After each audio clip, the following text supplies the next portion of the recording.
Boa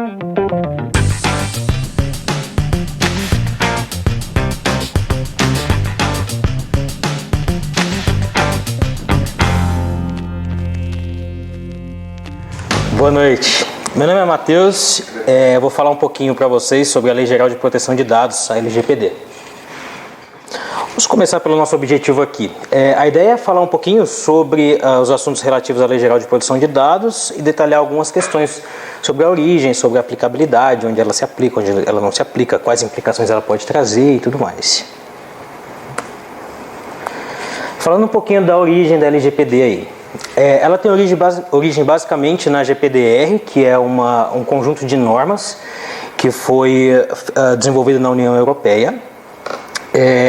E ela foi desenvolvida devido à necessidade de zelar pelos direitos dos usuários daquela região, né? Um dos grandes motivos pelos quais o Brasil e diversos outros países estão se adequando à LGPD é basicamente porque todas as empresas que precisam operar na União Europeia, seja lá ou fazer negócio com empresas da União Europeia, precisam estar adaptadas. Então, se o nosso país não estiver adaptado de forma adequada à GDPR, simplesmente a gente não vai poder fazer negócio com o pessoal da União Europeia. Isso causaria um impacto financeiro gigantesco. Então aqui já tem alguns exemplos que eu vou falar deles daqui a pouquinho, mas, por exemplo, na Alemanha, depois da aprovação da GDPR, já houve multa, por exemplo, de um policial em 1,5 mil dólares porque ele usou informações que ele obteve, né, pegou a placa do carro de uma pessoa para descobrir o telefone dela. Então, não sei exatamente qual foi a história, né? Mas tem a placa do carro da pessoa, vamos descobrir o telefone da motorista ou do motorista e aí para usos pessoais, e foi autuado por conta disso. Tem situações em redes de hotéis, por exemplo, que já foram multados em mais de 123 milhões de dólares em empresas de aviação, enormes empresas de aviação. Já foram multadas, acho que foi a maior multa, pelo menos que até hoje a gente já tem, que foi mais de 230 milhões de dólares.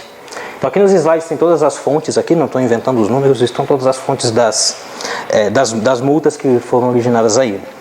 Isso depois da implementação da GDPR. E por que isso é necessário, por que isso é importante? Aqui na Bluesoft a gente está falando com vários programadores, então está fácil eu não preciso explicar muito o que é um algoritmo, certo? Mas não sei quem está assistindo aí no YouTube, mas algoritmo é basicamente uma sequência finita de regras, ou raciocínios, que aplicada num número de dados chega a um resultado. Então você precisa montar uma regra para que algo aconteça, é basicamente isso um algoritmo. Então atualmente, se nós temos os dados e rodamos um algoritmo sobre esses dados, em cima desses dados, nós vamos chegar a algum resultado específico. E aí já vem sendo notado no mundo que existem diversos problemas que estão ocorrendo devido a vícios de algoritmos. Então o algoritmo pode estar mal feito, o algoritmo pode estar viciado, o algoritmo pode ter sido feito com más intenções ou não. Nós temos muitos problemas com machine learning, com inteligência artificial atualmente, que o software vai aprendendo de acordo com os dados que ele recebe. Então, se o software só estiver recebendo dados viciados, ou dados de uma fonte específica, ele vai estar viciado a cometer alguns erros, que às vezes pode trazer problemas gigantescos. Trouxe alguns aqui icônicos para vocês. Por exemplo, eu não sei quantos de vocês usam Google Fotos. Eu uso, e fiz o teste hoje dia 14/1/2020. Então, eu fiz o teste e eles tiveram um grande problema, não faz muito tempo, onde, se você entrar no seu Google Fotos e escrever lá, sei lá, praia, ele vai te mostrar fotos de praia, cachorro, fotos de cachorro e por aí vai. O problema é que quando você escrevia gorilas, eles estavam te trazendo imagens de pessoas negras. O algoritmo identificava pessoas negras como gorilas. Então na imagem aqui tem uma foto, tem aqui a fonte de onde eu peguei isso. Então tem lá airplanes, aviões, carros, graduação, bicicletas, gorilas, e estavam mostrando pessoas. O que o Google fez para resolver esse problema? Se você pesquisar gorila, ele não traz nada. Mesmo se tiver gorila na sua biblioteca de fotos. Ele não traz nada. Certo? Então você vai conseguir pesquisar cachorro, gato, macaco também não. Cachorro, gato, qualquer coisa. Gorila ele não vai te trazer. Macaco provavelmente também não. Eu fiz o teste na prática e realmente ele não traz. Outro ponto aqui, é um caso famoso no exterior. Nós temos aqui um caso que existe um software, vou falar dele daqui a pouquinho, que identifica a probabilidade de incidência de crimes entre as pessoas. Então tem aqui um caso famoso que é o do Venom Prater e da Brisha Borden, o nome da mulher. Então nós temos aqui, a Bricha, ela tinha 4 delitos juvenis, então ela tinha 4 delitos simples e nunca teve nenhum tipo de ofensa subsequente. Ou seja, depois que ela foi autuada por esses 4 crimes simples que ela cometeu, nunca mais ela fez nada. Temos aqui o Vernon.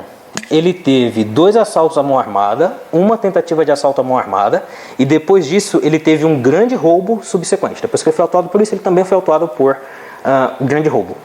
E esse software, que era usado, se não me engano, nos Estados Unidos ou no Reino Unido, algo assim, identificou que o Venom Parter tem um grau de risco 3, que é baixo risco, e a Bricha Borden tem um grau de risco 8, que é um alto risco.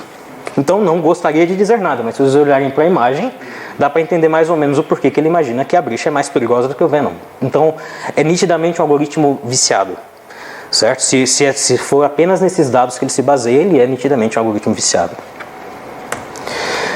Temos aqui artigo na FAPESP, coloquei o link aqui, mas basicamente ele está falando que a discussão ganhou impulso com a investigação sobre uma ferramenta utilizada experimentalmente no judiciário norte-americano. O nome desse software que eu estou falando é Compass, ou Compass. O algoritmo sugere pena do condenado e ainda prevê sobre a possibilidade de reincidência. Então, o estudo foi feito em 2016 pela organização ProPublica, revelou que ao passarem pelo crivo do Compass, acusados negros têm 77% mais probabilidade de serem classificados como possíveis reincidentes do que acusados brancos. Então, esse software já virou notícia no mundo inteiro por conta disso. Tá? É lógico que nem todos os algoritmos têm esse tipo de vício, têm esse tipo de problema. Estou mostrando para vocês alguns exemplos catastróficos. Tá? Planos de saúde. Vocês já tentaram fazer compra em alguma farmácia? Não tenho nenhum dado que comprove isso, tá? Nenhuma fonte para dizer para vocês, mas qualquer dia vocês tentem. Sem entregar o CPF ou sem falar do seu convênio médico, a pessoa praticamente não deixa você fazer compra. Tipo, você pode me dar seu CPF? Não, não quero. Mas você tem algum convênio? Não quero. Mas me dá seu CPF. Reza a lenda, já levantaram isso, tiveram empresas norte-americanas que foram processadas por isso, que estavam vendendo, as empresas de planos de saúde estavam comprando essas informações de quais remédios as pessoas compram para poder precificar o custo dos convênios dessas pessoas. Aqui no Brasil não temos nada ainda que tenha sido escrachado ou que tenha algum tipo de artigo que possa embasar. Mas façam o teste, vão à farmácia, vocês acham que eles ficam te oferecendo desconto à toa? Sei lá, eu tenho um pé atrás com isso. Então a gente tem aqui uma notícia que sai no Repórter Nacional, é um jornal brasileiro. IDEC alerta que planos de saúde estariam usando os dados de clientes de forma irregular. Tem aqui o IDEC, que é o Instituto Brasileiro de Defesa do Consumidor, identificou que planos de saúde podem ter usado de forma irregular dados sigilosos dos pacientes, utilizando informações pessoais para definir novos preços de mensalidade. Então eles citaram nesse artigo um exemplo do Doutor Consulta, que ele estava alterando o custo das consultas de acordo com as doenças que as pessoas poderiam ter. Certo? Então assim, isso é bom, isso é ruim, isso é uma discussão longa, certo? Porque se você acha que é mais justo eu pagar mais porque eu vou consumir mais ou não, então a discussão é longa, tá? Estou só levantando a bandeira de que é feito isso hoje em dia. E aí a gente chega na LGPD, que é na nossa realidade brasileira aqui. Então a lei 13.709 de 2018, foi obviamente feita pelo Planalto, ela foi sancionada pelo Michel Temer, que era o presidente na época, e sofreu algumas alterações que foram assinadas pelo presidente atual, Jair Bolsonaro, e regulamenta a proteção de dados pessoais para brasileiros ou residentes no território brasileiro. Então ela tem a finalidade de proteger os direitos fundamentais da liberdade de privacidade da pessoa natural. Então durante a leitura da lei você vai ver várias vezes a pessoa natural é a pessoa, basicamente. Inclusive se eu estiver comendo bola em algum termo no juridiquês aqui, me perdoem, não entendo nada de lei, tá? Ela determina sobre as regras para tratamento de uso de dados independente do meio. Então todo e qualquer dado ele é protegido pela lei, pela LGPD, dado pessoal. Então nós temos assim, eu citei alguns exemplos aqui. O RH da empresa tem diversos dados sobre os funcionários, tem diversos dados sobre os candidatos às vagas que elas concorrem, tem diversos dados sobre saúde dos funcionários, para planos de saúde, enfim. Então isso é um dado pessoal. As empresas possuem as informações, as lojas que você realiza a compra possuem as suas informações. Eu fiz o teste recentemente numa loja, por ter sido uma experiência negativa, não vou expor ela, mas uma loja que vende cápsulas de café. E eu tive um problema com eles razoavelmente grande, eu simplesmente pedi para eles, falei, olha, eu quero que vocês excluam todos os meus dados dos sistemas de vocês, que eu não quero fazer negócio com vocês nunca mais na minha vida. E eles são empresa multinacional, fizeram isso na mesma hora que eu pedi. e depois eu fiz o teste, entrei de novo no aplicativo, tentei fazer uma compra, eu não existo mais para eles, eu teria que fazer tudo de novo, porque eles estão adequados a esse tipo de lei. A finalidade de uso dos dados tem que ser absolutamente claro, então assim, é importante você ter claro para o uso dos dados. Qual é a finalidade, a adequação, a necessidade, prover livre acesso ao dono dos dados, qualidade dos dados, transparência, segurança, prevenção, não discriminação, responsabilização e prestação de contas. Vamos falar um pouquinho rapidinho disso já já. Em quais casos a lei não se aplica? Então, em quais casos ela não serve, tá? Tudo que ela disse. Inicialmente, coleta de dados para fins exclusivamente particulares e não econômicos. Então, eu vou coletar dado para alguma coisa que eu não vou ganhar dinheiro nenhum em cima disso e vou usar apenas para mim, eu não posso ser enquadrado na lei de proteção de dados. Coleta para fins jornalísticos, artísticos e acadêmicos. Então, se for para a escrita de algum artigo, alguma coisa do tipo, ou alguma obra de arte, ou, enfim, algum tipo de matéria jornalística, também não vale. E coletas para fins de segurança pública, defesa nacional, segurança, investigações, entre outros. Então a polícia, se quiser que a minha empresa forneça dados sobre a minha pessoa, eles podem solicitar, porque podem alegar que é uma questão de segurança nacional, ou coisas do tipo, tá? Existem diversos parágrafos na lei que delimitam os casos de não aplicabilidade. Então na lei está explicando, ó, não se aplica aqui, não se aplica lá, não se aplica em tal lugar. Então ele detalha, então esses aqui os 3 principais que ele mostra. Em quais casos a lei vai se aplicar? Então lá no artigo 3º, ele fala que a lei se aplica em todos os casos em que haja coleta de informação pessoal, desde que a motivação se encaixe em uma das situações. 1. Operação de tratamento seja realizada no território nacional. Então, tudo que a gente chama de tratamento, se eu estiver armazenando o dado, é tratamento. Se for coletado aqui no Brasil e eu estou armazenando ele aqui no Brasil, pronto, já cai na lei. 2. A atividade tem o objetivo de oferta ou fornecimento de bens ou serviços. Então, teoricamente, depois da vigência da lei, que vai ser em 14 de agosto desse ano, nós não vamos mais ficar recebendo, sei lá, quando você compra um pacote quando você compra um celular novo, teoricamente, na semana seguinte ou no dia seguinte, não vão te ligar oferecendo um seguro do seu celular, caso você não opte por ter isso. 3º, os dados tenham sido coletados em território nacional, ou seja, praticamente tudo. Certo? Então, eu acho isso aqui bem abrangente. Algumas definições rápidas aqui, bem básicas. Dado pessoal. Qualquer tipo de informação relacionada a uma pessoa é considerado dado pessoal. Dado sensível, que são os que mais podem gerar problemas para as empresas e para as pessoas aí. Dados sobre raça, etnia, religião, opinião política, filiação sindical e filosófica, dados relativos à saúde, vida sexual, dado genético ou biométrico. Então, assim, hoje é comum as empresas fazerem coleta de biometria dos colaboradores para fazerem a marcação de ponto e tudo mais. Eles têm esse dado sensível, isso vai precisar ter um tratamento diferente. Dado anonimizado é dado relativo ao titular que nunca vai poder ser identificado. Então, o dado é do Matheus, mas existe algum tipo de algoritmo, existe algum tipo de forma que eu consigo anonimizar esses dados. Ninguém vai conseguir vincular esse dado ao Matheus. Ok. Banco de dados. É um banco de dados onde eu armazeno meus dados. Titular é o dono desses dados, né? Tipo, eu sou o titular dos meus dados.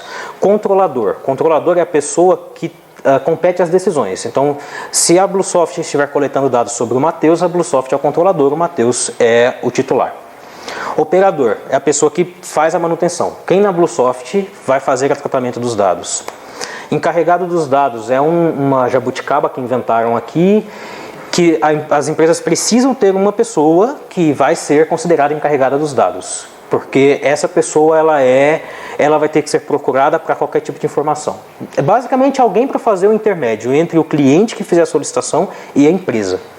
Tá? E os dados sobre esse colaborador precisam estar escrachados, inclusive se é num termo de política de aceite, quando você entra na empresa, tem que estar lá a pessoa responsável, o controlador, o encarregado dos dados é o senhor fulano, você pode contratar através do e-mail tal.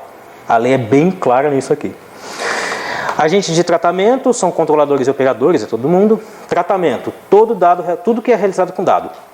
Coleta, produção, recepção, classificação, utilização, acesso, reprodução, transmissão, distribuição, processamento, arquivamento, armazenamento, eliminação, avaliação, qualquer coisa que seja feito com dado é considerado um tratamento.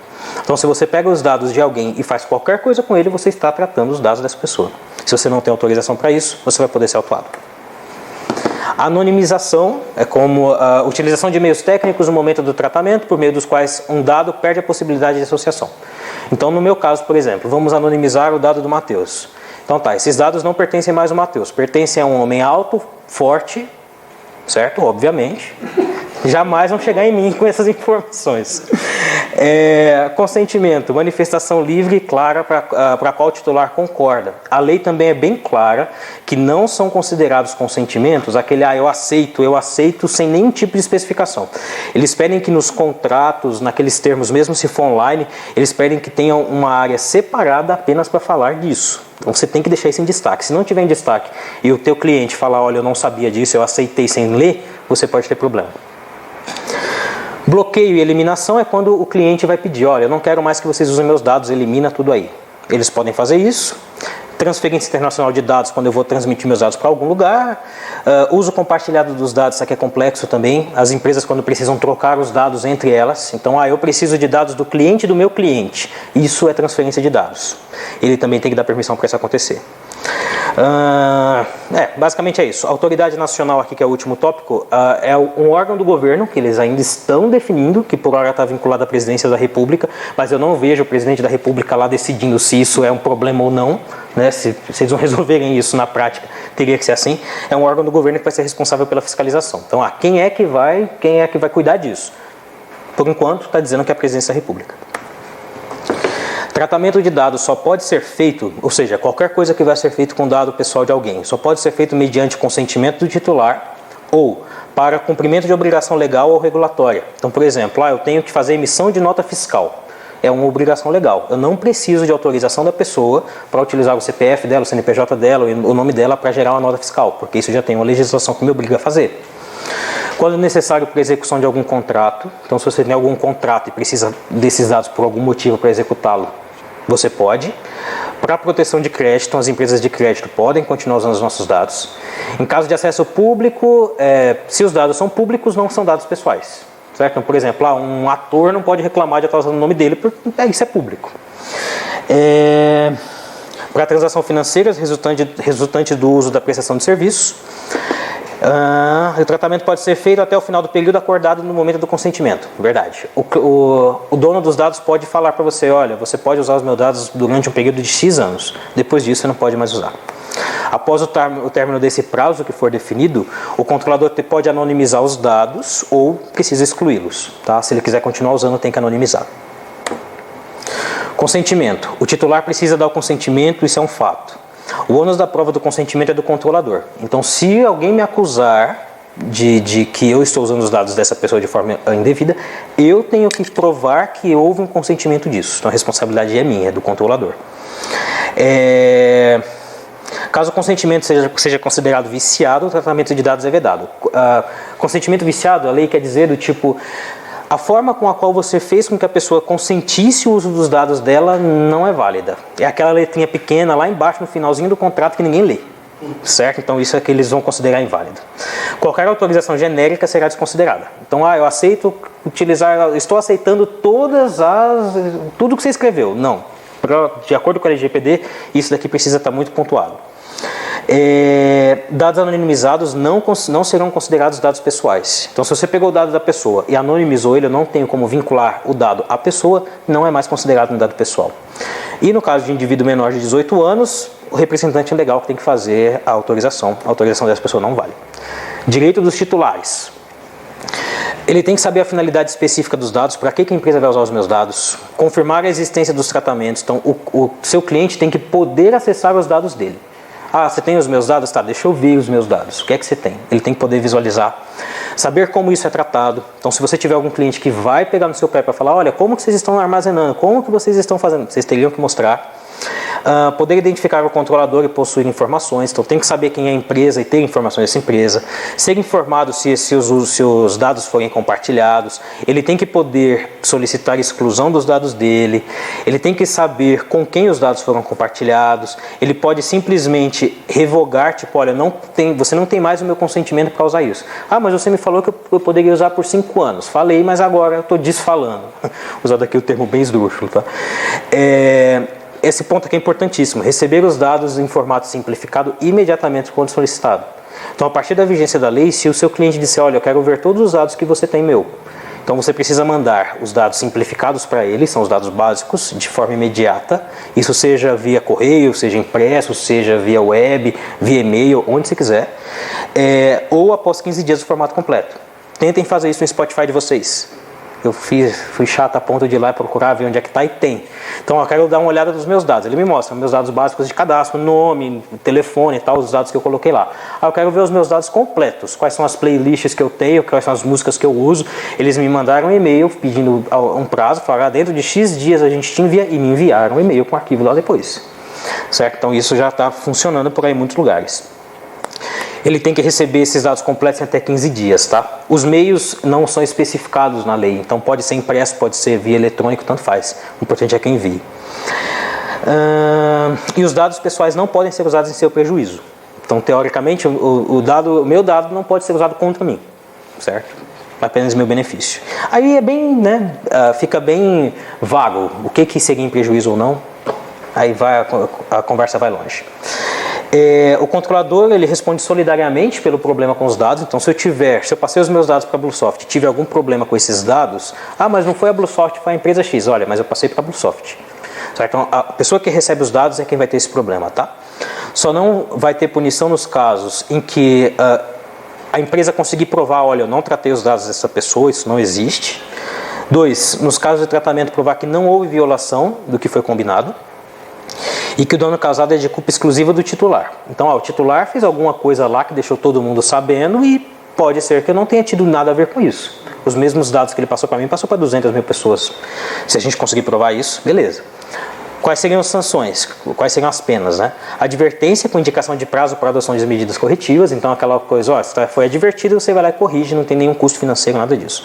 Multa simples de até 2% do faturamento da pessoa jurídica, de direito privado, grupo, que chegue no máximo a 50 milhões de reais por infração. Tá? Então pode chegar até 50 milhões de reais. Multa diária, observando o limite total a que se refere ao inciso 2. Então, a multa diária de, no máximo, 50 milhões de reais. Publicação de infração após devidamente apurada e confirmada da sua ocorrência. Então, você publicar, deixar público, olha, tive problema com isso e realmente fui culpado. Bloqueio dos dados pessoais que se referem à infração, até aí beleza, bloquear os dados da pessoa, né, do seu cliente. E eliminação dos dados a que se refere à infração. Então, o juiz, dependendo da gravidade da análise que ele fizer, vai poder fazer você cair aqui em qualquer uma desses problemas, dessas implicações aqui. E aí, a justiça vai considerar como ato de boa-fé, por exemplo, olha, tive um problema realmente, mas eu estou tomando essas medidas aqui. Então, eles vão analisar isso. Primeiro, está claro para o seu cliente qual é a finalidade dos dados? Você está tentando se adequar, você consegue mostrar que a adequação está acontecendo e tudo mais? Você coletou esses dados, você realmente precisava desses dados ou você coletou só porque queria? Livre acesso, se você estiver garantindo para o seu cliente o livre acesso aos dados dele, ele sempre estava informado quais eram os dados dele, você possivelmente não seria penalizado. A qualidade dos seus dados, a transparência, a questão da segurança dos dados, a prevenção, a não discriminação e a responsabilização. Então, se você conseguir provar que você está tentando seguir isso daqui tudo, a probabilidade de você ser autuado é muito menor, principalmente, acredito eu, principalmente nesse início, né, de implantação dessa lei. Então, eu acho que eles não vão chegar multando todo mundo. Eles vão primeiro analisar, você está tentando fazer a coisa certa? Tá, então ok, talvez eles amenizem um pouco a pena aí. Mas, continuo dizendo, eu acho, como não entendo nada de assuntos jurídicos, pode ser que eles cheguem nervosos. E aí, para acabar, sei que eu falei bastante, mas para acabar, 2 dicas de leitura aqui. Tem se vocês não leram a lei, esse livro de proteção de dados pessoais, comentários à lei da LGPD, que é da Patrícia Peck Pinheiro. Ela é uma jurista, escreveu um monte de artigos já. Achei ela no LinkedIn, já trocamos umas figurinhas. Mas esse livro é muito bom porque ele fala da lei e ela vem explicando as coisas, explicando o que está escrito ali na lei. Ela vem traduzindo para a gente o que a lei está dizendo. E tem esse segundo, que é o LGPD Ninja. Esse eu estou lendo, estou em processo de leitura ainda, então não posso chegar tão a fundo nele, mas basicamente ele também faz uma explicação rápida do que é LGPD e eles têm um framework que explicam como você poderia começar a implantar LGPD na sua empresa e tudo mais. Então é um livro também aparentemente muito bom. Digo aparentemente porque eu não concluí ainda a leitura.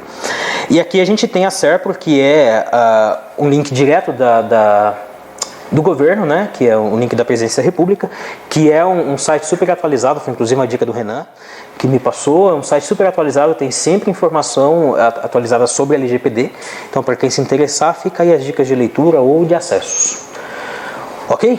É isso, obrigado.